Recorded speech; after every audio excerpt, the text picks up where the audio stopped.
Hey, welcome to Integrative Preparedness. I'm Steve Smith. I've had a lot of friends. I have a lot of friends who were professional fighters, boxers, kickboxers, cage fighting, mixed martial art, pancration, things like that. And I've trained fighters. Uh, the one thing that the good ones, the really top ones, have in common, and the one of the things that I stressed with my people is that you never stop fighting. You fight every round. If you think that the fight is over, then it's over. Okay.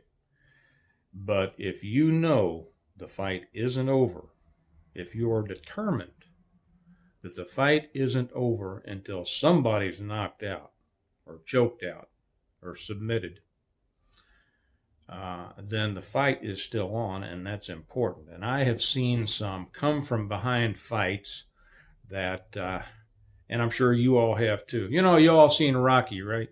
Okay, well that's that's a movie. Don't put too much into that. And maybe, matter of fact, there was a nice write up in a magazine on one of my fighters that nobody thought could win, and he did. It's a great story. Maybe someday I'll read that on here, but I'm kind of busy. I got to get going, and I just want to make the point here. A lot of you know that I'm still involved in this process of appealing my discipline. They're still going through the process of getting rid of me because I won't take the you know what, and I won't test for the you know what, and so we've just gone through the last step and the last level of my company says no, we're not going to overrule the discipline. We're going to keep it in place. And I said, okay, let's take it to the next level. See, because I won't give up.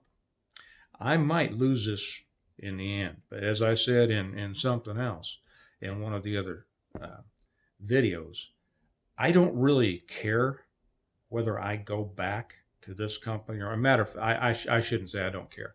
I don't want to go back to that company. So you might say, well, why do you continue this appeals process and grieving these disciplinary actions? Because this is a great opportunity for me at every next level, every level that goes up.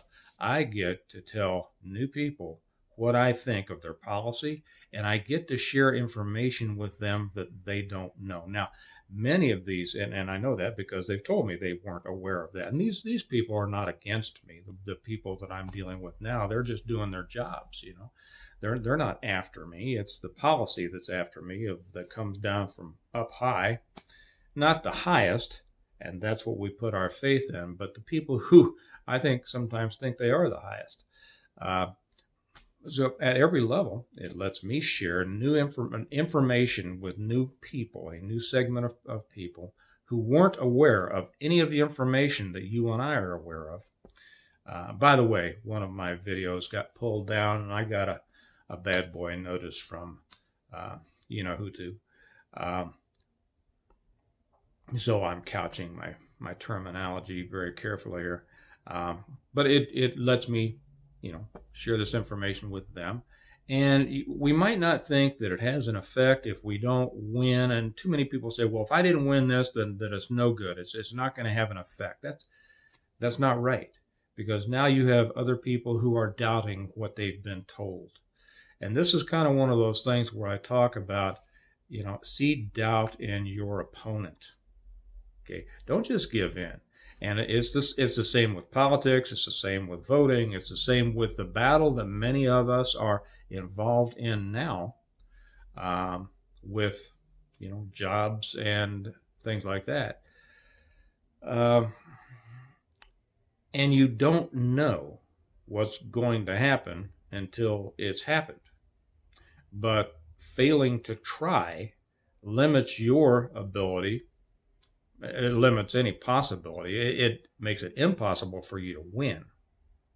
And there's a lot of times I've won when I thought I was going to lose.